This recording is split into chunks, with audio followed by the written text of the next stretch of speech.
structure within the province, drawing parallels with apartheid era policies. The protesters warned against any perceived attempt to recreate ethnically defined territories. The protester also dismissed claims reportedly attributed to the Nigerian diplomatic mission that the coronation was merely symbolic.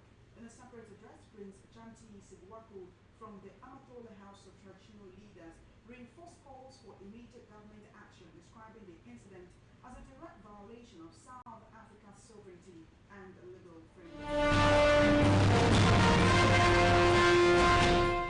In a very, very tragic development, not less than 10 people have been confirmed killed and several others injured after heavily armed gunmen laid siege to Angwan Rukuma community in just north local government area of Plateau State on Sunday.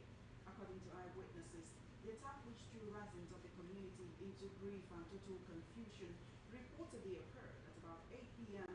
when the gunmen, numbering over 20, stormed Gari Yawai, a suburb within the area, and began shooting sporadically, sending residents scampering for safety. The incident disrupted the calm and serenity of the community, which is home to several staff and students of the University of Jos. A resident of the area who spoke to journalists narrated that the attackers, who were dressed in the uniforms of the National Drug Law Enforcement Agency (NDLEA), after arriving on their motorcycles, moved through parts of the community during the operation, firing gunshots that left several people dead and others injured. The residents also claimed that the army and other security operatives arrived almost 1 hour after the gunmen had fled, leaving behind a trail of bloodshed, commotion, and grief. In response, the Plateau State government has imposed a 48-hour curfew in just one local government area and condoled with the people, describing the attack as barbaric and unprovoked. Meanwhile, the University of Jos has suspended all examinations scheduled for Monday and Tuesday following rising tensions in Jos after the deadly attack. The institution's management also urged students and staff to remain indoors and stay alert. In a statement issued on Sunday, the Deputy Registrar, Information and Public Relations, Emmanuel Madugu, said the incident had heightened tensions in and around the university community, prompting the decision to suspend examinations. The university also advised members of its community to remain vigilant and exercise caution in their movements both on and off campus. The management noted that it is working closely with relevant security agencies and continues to monitor the situation, assuring that further updates will be communicated as necessary. Let's now take a listen to one of the youth leaders in Plateau State speaking after these attacks. My background as a youth leader, I grew up being born and brought up from Angwa. We believe in one ideology for the sake of the deaths, not by sickness. On the ground of genocide, I stand today to mandate all the youth that the issue of peace has passed. Since we have discovered every day and day, innocent souls have been slaughtered without any reason, continuously. As a leader, I'm telling us from today, the issue of peace and unity, we should keep it aside. Anybody that doesn't like peace and unity, he should not touch a single soul from today. If we encounter anything related to this, even a single soul, mark today's date. Based on the ideology in which I go, we believe on nobody will slaughter our parents again. Nobody is. From Solomon Daniel, he's a youth leader in Biram. Can you hear me, sir? Good morning to you. Good afternoon, rather. Can you hear me? Yes, I can hear you. Thank you very much for this. Live on radio. Talk to us about what's happening in Agorukwa in Jos. When I called you earlier, you said you were at the scene of the attack. What is it like? We hear that a trail of bloodshed, grief and confusion has been left behind. In fact, just before I called you, one of the youth leaders was talking about how they are ready to meet violence for violence. Is that what is going on now? Are your people deciding that they want to also take up arms against these murderous elements? Nobody is saying that people are going to take up arms to confront the terrorists. The people are crying coming out and are asserting their rights that if government will continue with this conspiracy of silence by not dislodging all the terrorist camps that have been established on the plateau, and then also carrying out a discreet findings confronting these terrorists that have left the northeast and the northwest, then the people will have no option for them to live and survive the terrorism that is ongoing on the plateau and the middle belt and also Nigeria. They have no option than to resort to self-help. That is the position of the people. That is the agitation and the yearnings and the disappointment that people are registering over the conspiracy. Because when this thing happened, when the people were killed, the personnel, according to the information we gathered on ground, the personnel of Operation Safe Haven, that is Operation Enduring Peace, when they arrived the scene, instead of going after the attackers or going to the direction where the attackers fled, they were rather opening fire on the people that were mourning their loved ones. And the fatality figure is believed to have risen as a result of the military action. Wait, Mr. Solomon, you're telling us that instead of going after the attackers, that the military was instead shooting at the people who were going through grief. That was the information we gathered on ground. Okay. So the people are registering their disappointment over the reaction of the military, and not only the attack itself, but their reaction, reaction of the military toward what happened was also not encouraging. Does not actually present them as people that have come to serve Nigeria, but coming to take sides. That is what we gathered on ground, and that's why the people are declaring their disappointment. And people are calling for speedy implementation of state police. And some people, in my own opinion, is that federal government, in collaboration with the state government, should recruit, as a matter of urgency, able-bodied men from each village and community, profile them, train them, and arm them so that they can contain the security situation. Security personnel on ground seems to have been overwhelmed, and then some among them seem to have taken side. Okay, we understand that protests are going on in Jos now, despite the fact that the state government had actually imposed a curfew. But if you're saying that the people are not ready to meet violence with violence, that is not what some of the youth leaders are saying. We understand that you are the youth leader of the Borom youth community, right? What is your community saying about this attack? Are your people ready to take up arms, even if you personally are not? We don't have arms, so what will we use to contain the attackers? We are not allowed to acquire arms, not to even take them to confront the attackers, the terrorists. Security are saying that it is a constitutional and the statutory duty. But of course, coming to see every day, we are burying our people, and then the attackers with no threat of any confrontation, any deliberate military operation. And that's why people are saying that if it is like that, then withdraw all the military. And then bring a replacement, with the mobile police. That's another angle that the people are agitating on ground. Mr. Solomon, is it true, did you get any information that these attackers came wearing NDLEA uniforms?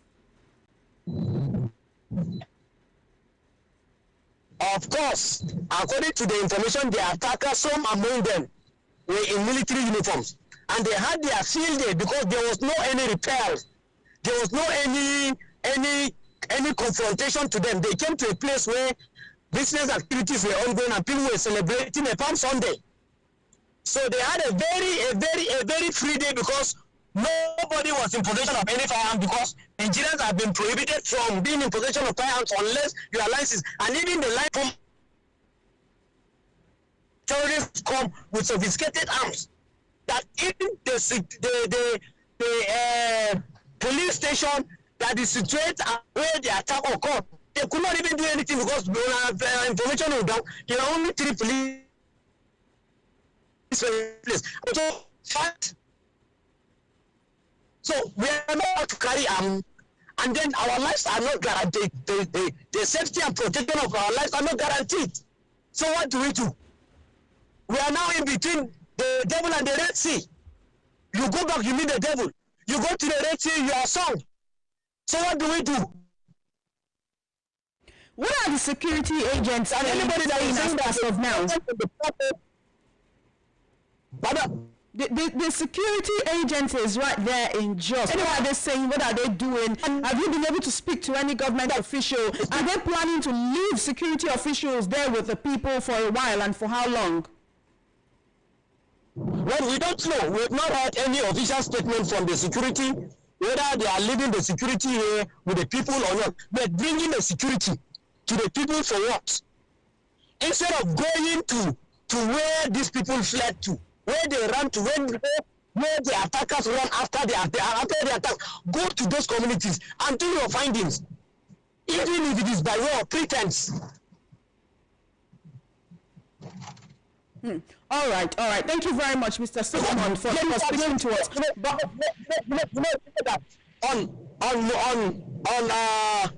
On Wednesday last week, the lead and other concerned bodies in the state came out to state a peaceful protest.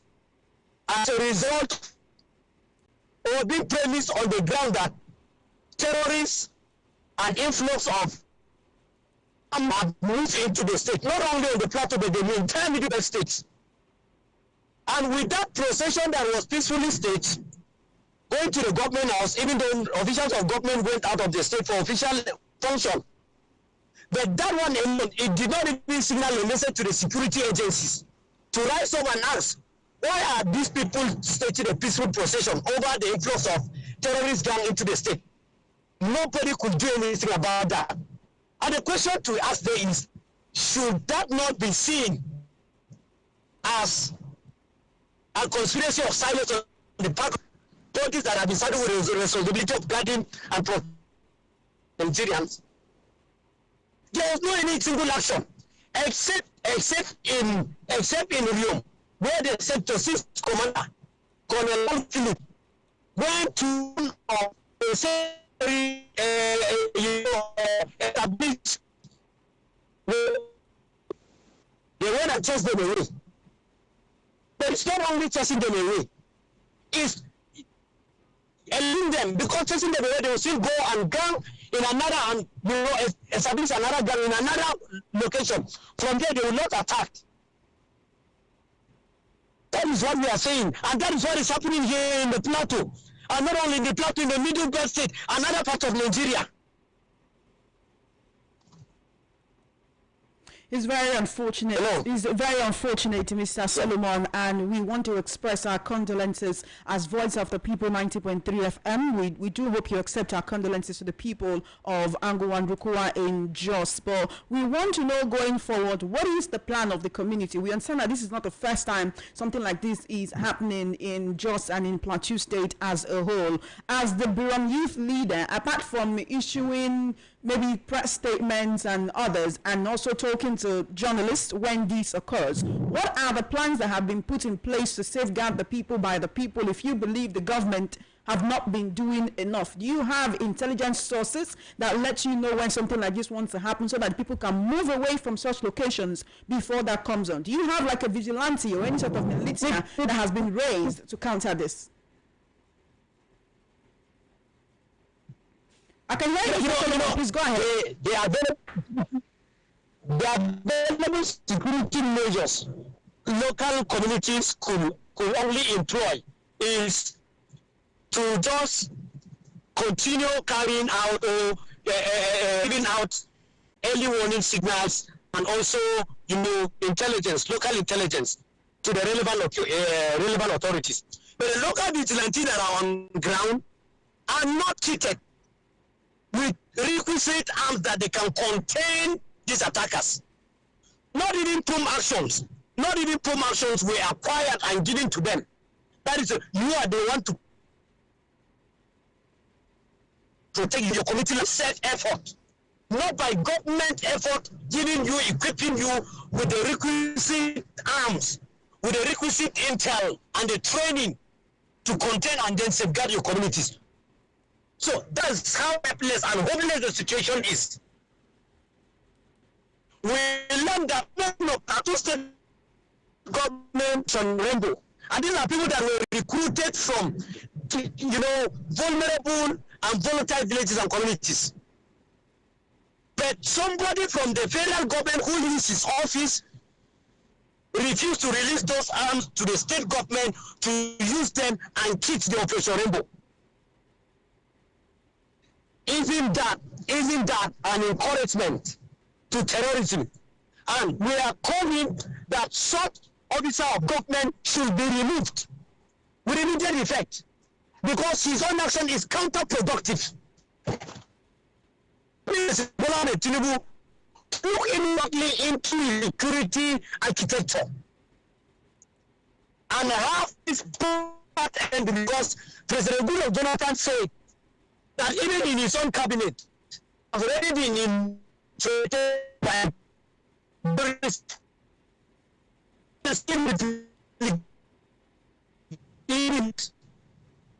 In the security architecture of President Bola, who will believe that he's not in support of this terrorism. But of course, he must, as a president, who will believe that he has come over the lives of Nigerians, to reshuffle his cabinet and have those bad elements out of office, so that the Nigerians can breathe and breathe well. Thank you so much, Mr. Solomon Daliop, for speaking with us on the 12 p.m. news this afternoon. We do appreciate you. And once again, please accept our condolences for the people of Angu and Rukua. You're still listening to the World News at 12 right here on Voice of the People 90.3 FM. Moving on, the camps of the former governor of Kano State, Dr. Rabiu Kwankwaso, and that of the 2023 Labour Party presidential candidate, Peter Obi, have confirmed ongoing discussions that could lead to a joint presidential ticket involving the two leaders ahead of the 2027 general elections. The former governor of Kano State is expected to declare for the African Democratic Congress today and is due to be received by the national chairman and secretary of the ADC, David Mack and Rauf Aregbesola, respectively. He's likely to join the party alongside the immediate past deputy governor of Kano State, Aminu Gwazo. Ahead of the defection, at the weekend, he had visited former Vice President Atiku Abubakar in Abuja after an earlier meeting with Aregbesola. The development comes as Kwankwaso announced his resignation from the New Nigeria People's Party (NNPP) on Sunday, citing the need for political realignment. Meanwhile, the NNPP says it would be in alliance with the African Democratic Congress (ADC) for the presidential election. NNPP National Publicity Secretary Ladipo Johnson disclosed this today during a Monitor television interview ahead of the 2027 general elections. He disclosed that despite the defection of its 2023 presidential candidate Kwankwaso from the party, the NNPP would still participate in the next general elections. Let's take a listen to Ladipo Johnson on the Monitor television program earlier today. The NNPP will continue to contest elections, although at that level, I believe that we will be in alignment or alliance with the ADC towards presidential elections and maybe some of the national elections. But we are going to have candidates down the ballot, I believe.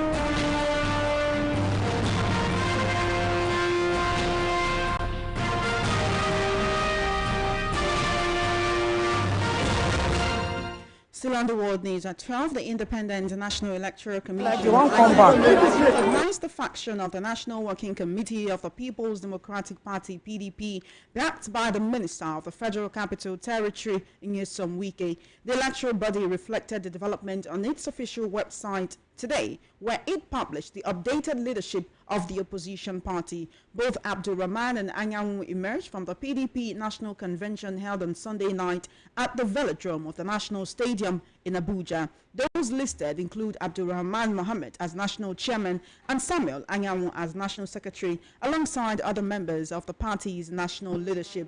I have joining me via the telephone to make sense of these and other issues on the world news at this afternoon, Mr. Awa Omiko of the Sunday editorial desk. Good afternoon, Mr. Awa. Thank you for joining us. Good afternoon. Yeah. How are you? I'm very well, thank you. Let's begin with the very unfortunate development in Jos, where gunmen who were reportedly dressed in the uniform of the National Drug Law Enforcement Agency stormed the community, and right now we're getting reports that it's not 10 people who have been killed like we were hearing before, but about 24 people have been murdered by these marauding elements. Now, in light of this, we want to take a look at the historical, what really is going on, right? We understand that there is insurgency in the country. We understand that there are people who, for whatever reason, are going about killing people. But people in Plateau have also said that these people are after land grabbing. Then as I said, and I've been saying, I will continue to say, is that we are still, Nigerian government is still not on ground with that security architecture. You can see what has just happened. And I believe there's going to be a reprisal attack. Because those who are going to retaliate, it's going to be a reprisal attack. And government on its own should have been ahead of all this. It's just a matter of settle these people, let them go back to their historical exigency, the people who own the land. We can't take away our land and want us to keep quiet. There are ways of doing it. You know, in some places, some people are immigrants. So let them limit them to certain areas. And then all these issues are a matter of land and land grabbing. So there is a law to that. If you check the Nigerian Constitution, you see that there is a law to that. And the state government on its own too should equally be ahead of things. Limit the situation we are in the world now, land is very, very limited. And the situation we are is that there are certain trees that are going off. You don't need to until you start taking your cows around the street before you know they can't have to survive. Create a place and let them dwell in such a place and bring out the cow. And if you say the cow is the ultimate thing, there are some places they don't even allow cow. They don't even eat meat. So because of this insecurity, some communities have fought the eating of cow beef. What they that the eating of this particular attack has not been attributed to herdsmen, right? I'm saying the locals that they came in the earlier uniforms on motorcycles, right? So it was obvious that this was a coordinated attack. Another question I want to ask is, sometimes they come in military uniforms. Where do they get these uniforms? Is there collusion with some of our security agents, or it is the ones who are falling that they then take their uniforms and use it to carry out this mayhem? Because when the people see camouflage, or when they see, uniformed men coming, it doesn't occur to them that these people have sinister motives. Yes, I'm coming to that. Me, I've been a victim. I've been attacked twice. And they all in security military uniform.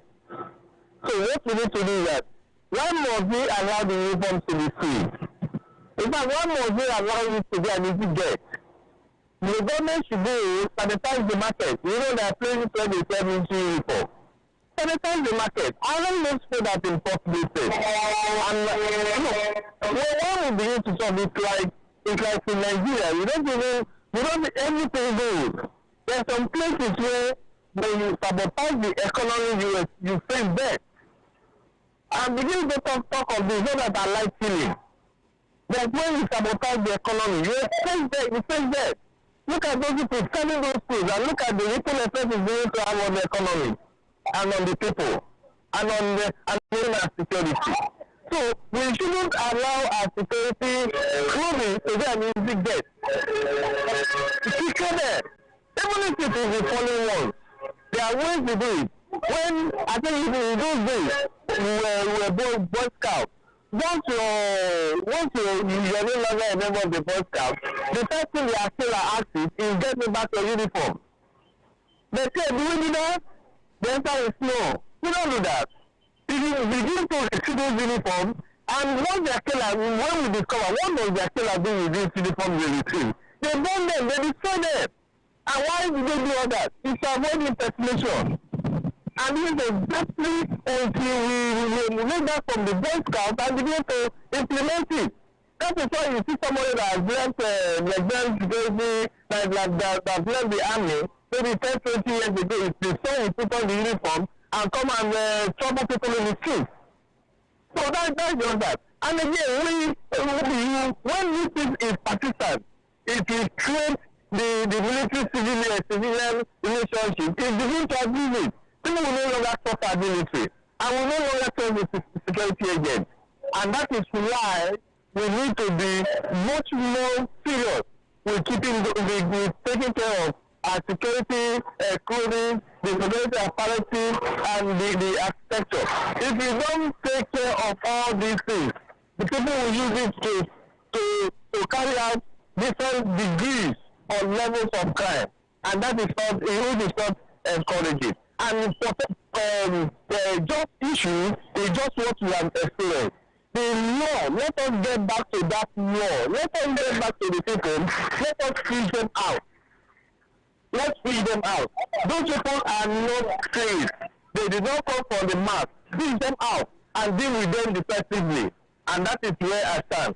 Thank you. It's very unfortunate that we're still talking about this and this is still going on, right now. Another thing Nigerians talk about is how this seems so trivialized that we are now desensitized to it in a way that when it happens, everyone shouts, everyone talks about it. In a few days, it fizzles out. Another one happens and we are all hoping that it is not us, all right? That is what seems to be going on in this country right now. So, of course, we'll continue to hold the government accountable, call on the government to make sure that they do all they can to safeguard the lives of Nigerians, not just talking about this. Let's now look into politics, which also decides security or insecurity as the case may be. Kwankwaso is set to join the ADC. In fact, that ceremony is meant to be taken to start by 12 noon today, so that should be going on right now as we speak. The Kwankwaso movement has also been directed to join ranks with the ADC. NNPP Secretary Ladi Johnson this morning on the Monitor television program said that the ADC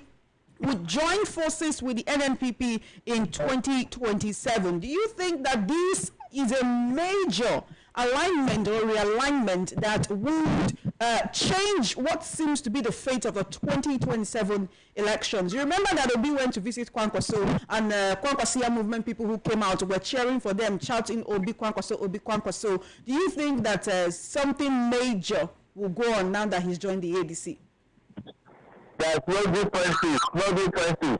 They are all just jobbers looking for relevance. They're all jobbers looking for relevance.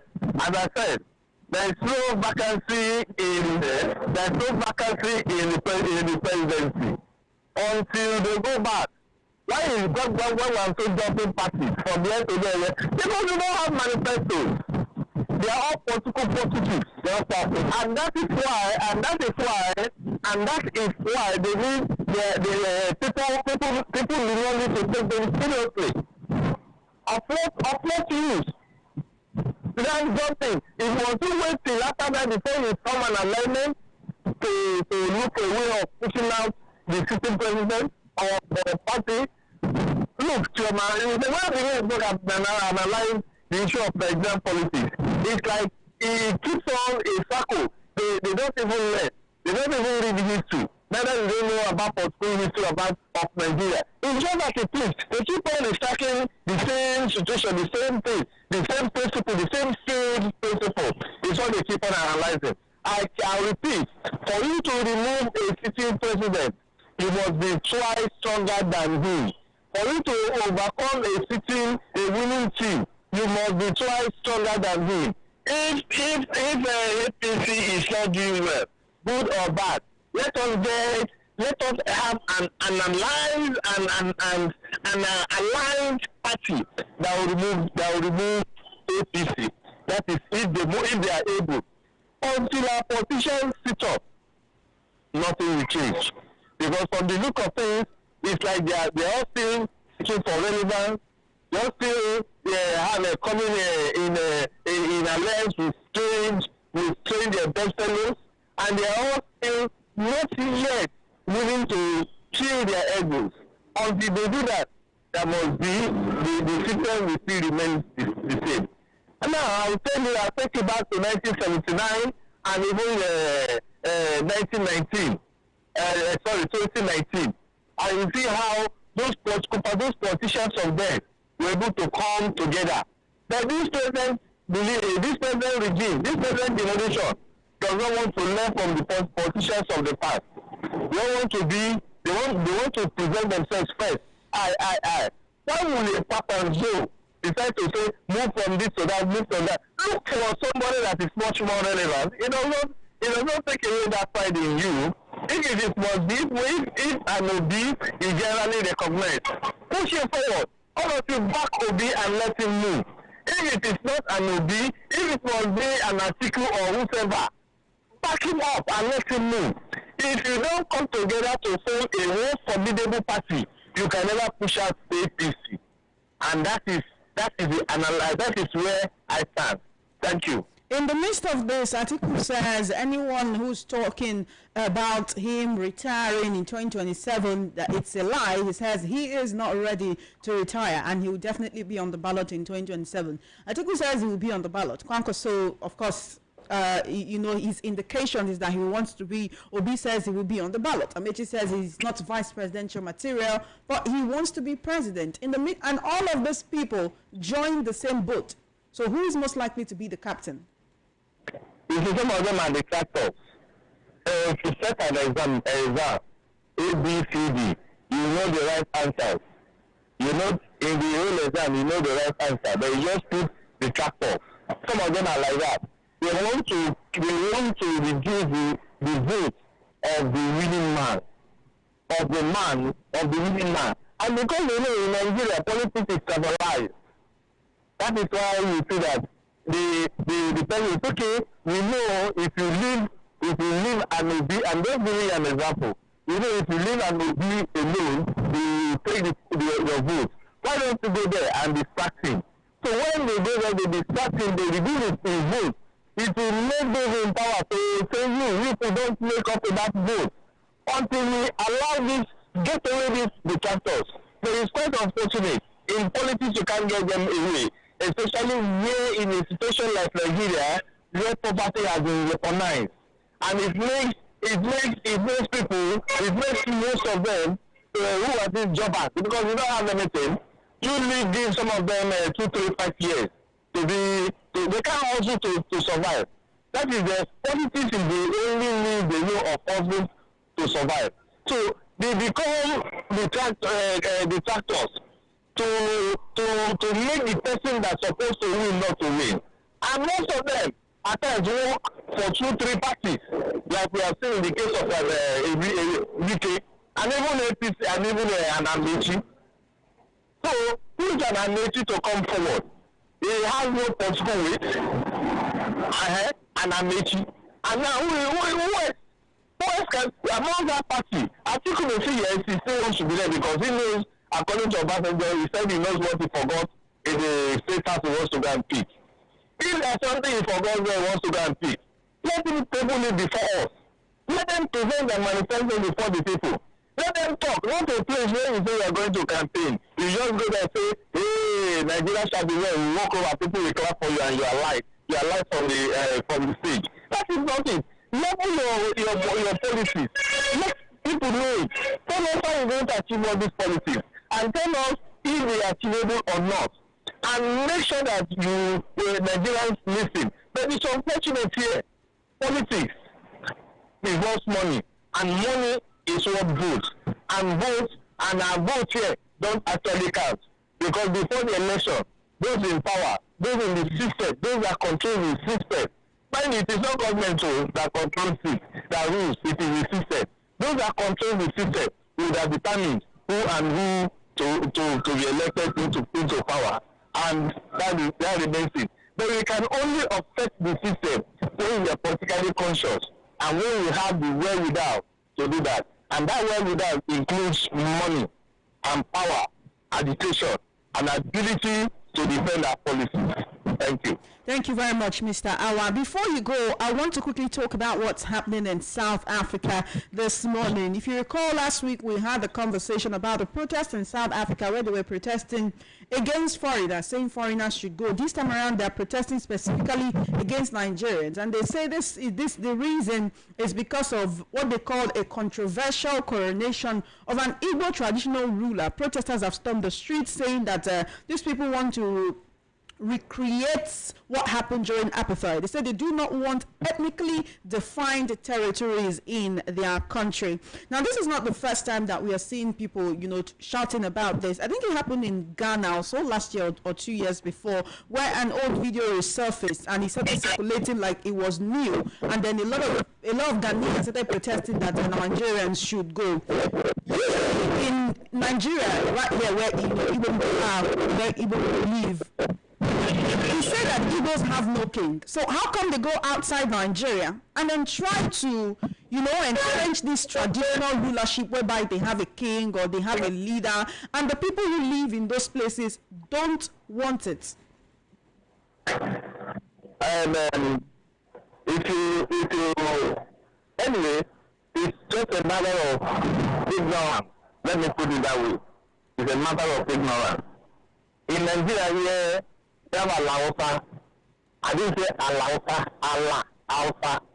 Even in the east, even in the Bulat.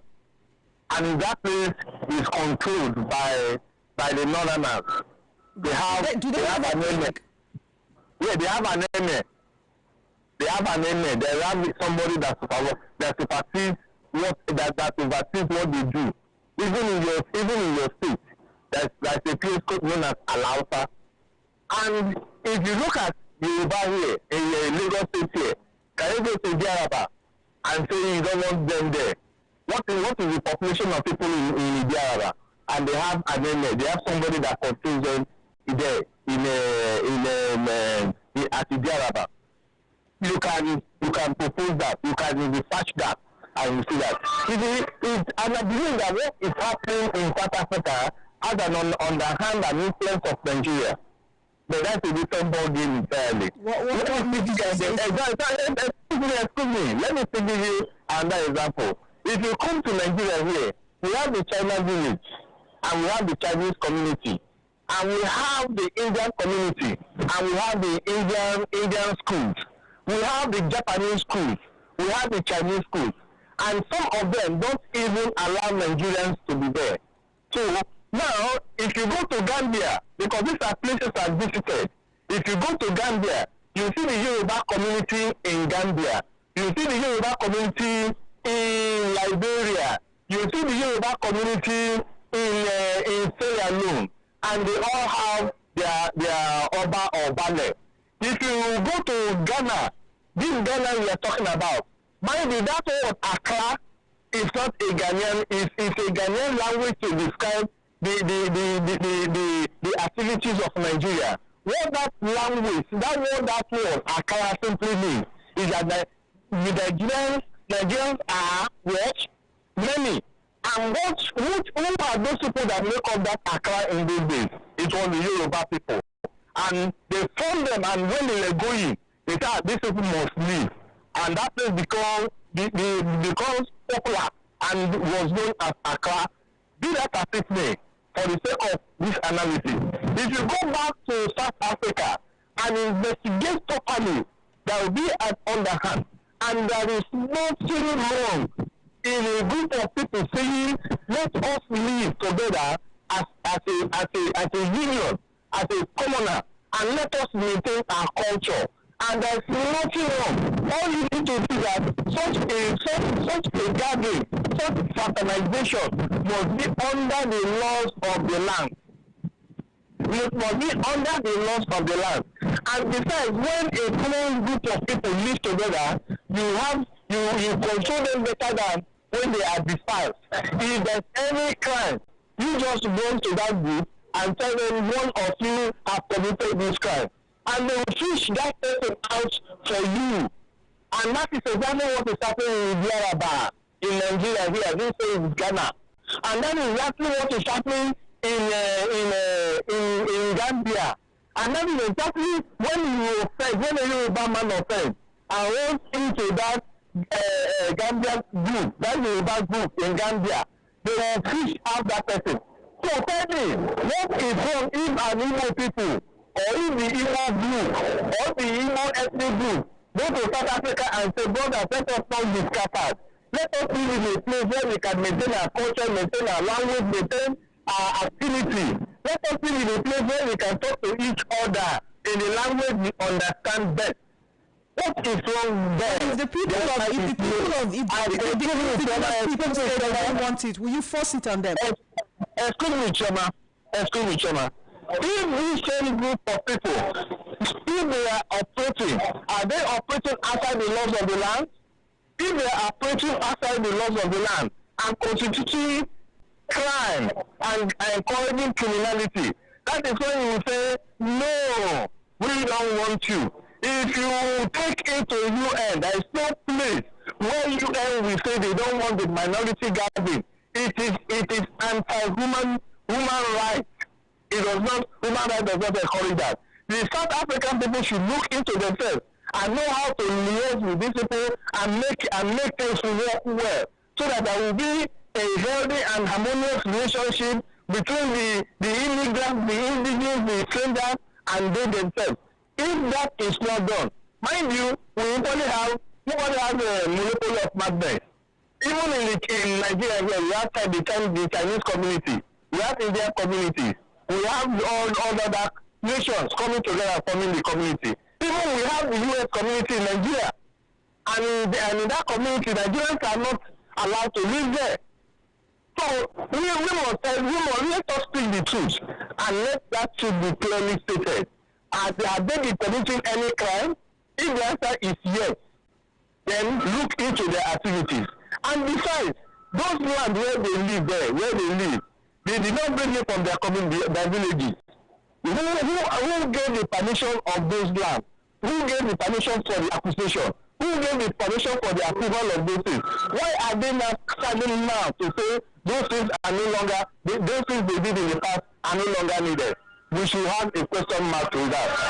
And if there's an underhand, that is where it becomes much more dangerous. Thank you. Thank you so much, Mr. Awa Omiko, for your time and your perspective on the World News at 12 this afternoon. I do appreciate you. Thank you very much. Thank you. Hope you enjoy the rest of your day. You have been listening to the World News at 12 right here on Voice of the People 90.3 FM. Just before we wrap up, let's look at the top stories again. We told you that South Africans have stormed the street in protest demanding the deportation of Nigerians. Bloodshed in Jos as gunmen invade Plateau community. Kwankwaso supporters join ADC to battle Atiku for presidential ticket, and INEC recognizes Wike-backed PDP leadership. That is a wrap on the World News at 12 on Voice of the People 90.3 FM. My name is Chioma Innocent. Good afternoon to you, and thank you for listening.